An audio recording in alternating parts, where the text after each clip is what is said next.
Good evening, everyone, and welcome to another round of sound. This is the #1 Cochran Sports Showdown. I'm Bob Pompeani, and we are going to debate tonight what's happened so far in this offseason with teams in the AFC North, because football is the only thing really kicking still. They're going through their offseason. Games have not been impacted at all, so largely they have still gone on with their business, and they will into April when they conduct their draft. So business is still debatable, and that's what we're going to do tonight. We'll talk about each of these teams. The #1 topic tonight on the #1 Cochran Sports Showdown will be the Steelers and what they've done in this offseason, and then we'll get into other teams as well. But here to debate, as we had last week, we have Rich Walsh, my colleague, who's at home tonight, and Andrew Fillipponi from 93.7 The Fan, who is there tonight. So, gentlemen, good evening to you, and let's start by showing everyone what the Steelers have done, because I think for those of you who may have missed something along the way, the #1 ticket, the big ticket, was Eric Ebron. He is the tight end they brought in.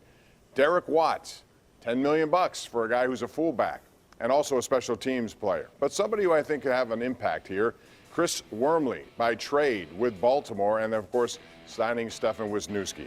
So, Rich, let's get right into this. Of these four names that we see here, which will make the biggest impact on the Steelers in 2020?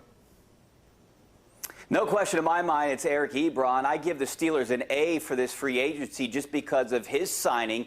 It's a high-risk kind of signing, but I like the risk. I like the gamble with Ebron. Stefan Wisniewski, he's either going to take Ramon Foster's place or B.J. Finney. Chris Wormley, I don't know if he can do what Jayvon Hargrave did last year, but he's a guy that can fill a void right there. And anytime you sign a Watt, I think it's a good thing. I don't know how he fits in. Special teams for sure. I don't know about this offense, but he's another Watt, and I'll take as many Watts as you can on this team. Oh, Bob, I give it a good grade. What I don't see on that list that you just presented us is a quarterback or a running back. And for me, I want insurance policies. We're living in a time right now where I think the Steelers' offense has a chance to be very good, but I think it's hanging by a thread. I think it's very fragile. And I don't like what I have behind Ben Roethlisberger, and I don't like what I have behind James Conner. I'm not even sure what I have in James Conner. So I co-sign a lot of what Richie said about the guys that are coming in, but I don't think enough came in. I'm still looking at quarterback, and I'm still looking at running back. Yeah, you may be looking for quite some time, because Kevin Colbert, Andrew, pretty much said that at this point they're not looking at anything. And, you know, the only thing that will change is if Jameis Winston, for example, your guy who you've been touting, has nowhere to go and does come here in a move that would make sense financially. Right now, I was kind of surprised the Steelers did as much as they did with his limited cap space, but they restructured. So what's next, Rich? What do you think will be down the line? We're talking about contract extensions to guys like Cam Hayward, more restructuring, and do you think at any that Andrew's going to get his wish and a backup quarterback will be signed, not named Mason Rudolph? Yeah, I don't think Andrew's going to get his wish with Jameis Winston signing, although I think it could make sense on a one-year deal, a low price. They might be able to get some more money, but what Kevin Colbert said is now their focus is on the draft. So I think they're done with free agency, except for maybe signing some XFL guys that won't make this team. I wouldn't mind them going out and take a flyer on Devonta Freeman. I've said it before, and I agree with Pony. This team needs to maybe go out and get a running back to compete with Conner. And if they don't, I think they'll do it in the draft. So Freeman's still out there, and he's another guy that I've been pushing for the last few days, too. Bob, I think the Cam Hayward extension is inevitable. Everybody talks about it like it's a fait accompli, like it's going to happen. He's been a great Steeler. He hasn't won a championship, but he's done just about everything else in his Steelers career. I'm a big fan of his. I know you are too. So that'll happen. I don't think they'll do anything with that freed up money, though. I know that I guess, you know, I'm way different than Bob on this, and I think I'm closer to Richie. I don't get what's going to go on here with Juju. So he's just going to go into his last year, and then what? And then if he has a great season, you got to tag him like you did Dupree. If he has a bad season, you're going to let him leave in free agency. It's a lame duck situation as I see it with their wide receiver, who I believe has a lot to prove in 2020, Bob. I do agree with that. He has a lot to prove, which is why I like guys who have a lot to prove on my roster. I think it's time. He had a bad season. I think part of that, a lot of that potentially, could have been the absence of Ben Roethlisberger. But I do think they're going to see what they got, and if they have to make that decision next year with a tag, because I do not think they're going to extend Bud Dupree. Rich, let's talk about that, because that's the next move. They tagged him. They'd like to sign him. They said they want him to be a Steeler for life.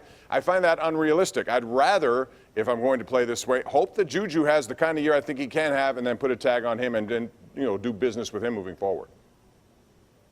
Well, obviously, the jury's still out on Juju Smith-Schuster, whether Ben comes back healthy or not. I don't see a long-term deal with Bud Dupree, even though Kevin Colbert said, yes, they want to do it. And Bud Dupree does, it seems like he would want to stay here. And maybe towards the end of the year, he was talking about possibly, it seemed like when I did that interview with him at the end of the year, that he wanted to test free agency to see what he could get. But that obviously didn't happen. So I think they're willing to take the $16 million hit. And then maybe find a replacement if they can't come to a long-term deal with him in these weeks here coming up. So I don't foresee that deal coming up, especially if you got to pay T.J. Watt.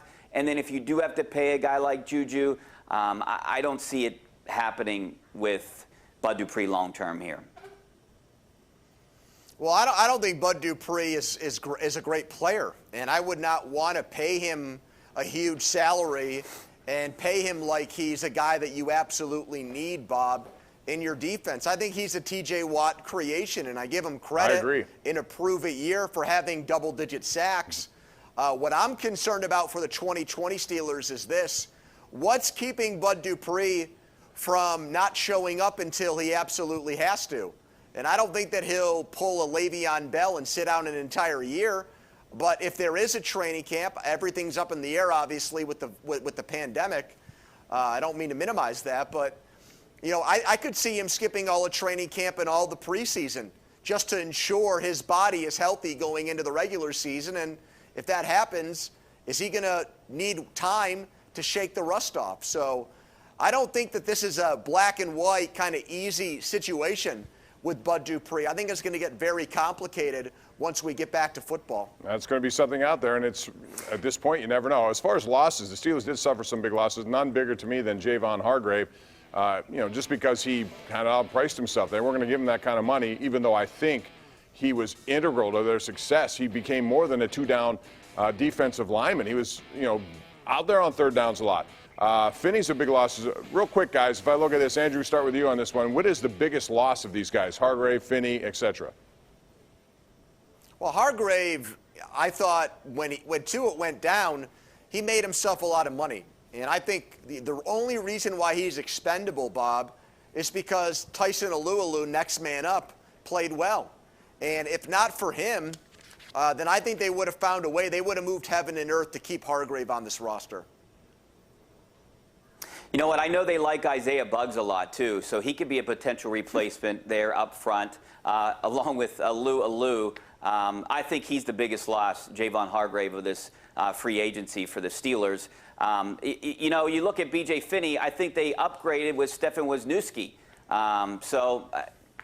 Chooks maybe is going to be your guard. Wisniewski, one of those guys are going to be battling it out. I don't think Finney was that big of a loss. I think Hargrave was the bigger of the two. I think Finney was a big loss. I'm saying the bigger of the two. If you're I comparing don't agree with that. I agree with what you're saying. Hargrave was by far the loss, but Finney was a big part of their offensive line, in my estimation, and I would have liked to have kept him. Don't you think Wisniewski will be able to take over for Finney? Yeah, maybe, maybe not. I just know I like the upswing in his game. I thought Finney was trending in the right direction for that line. That's just me.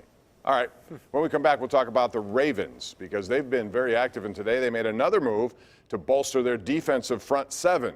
But before I do that, I want to remind you it's an exciting time when a team moves into a new building, and that's certainly true with the team at number 1 Cochran Hyundai South Hills. And when you take a look at Hyundai South Hills, you're going to see they have only moved up the street just a couple of miles. So that is something that you can find right now. For a limited time, get special grand opening offers in both sales and service. The new number 1 Cochran Hyundai South Hills, now conveniently located at 3220 West Liberty Avenue.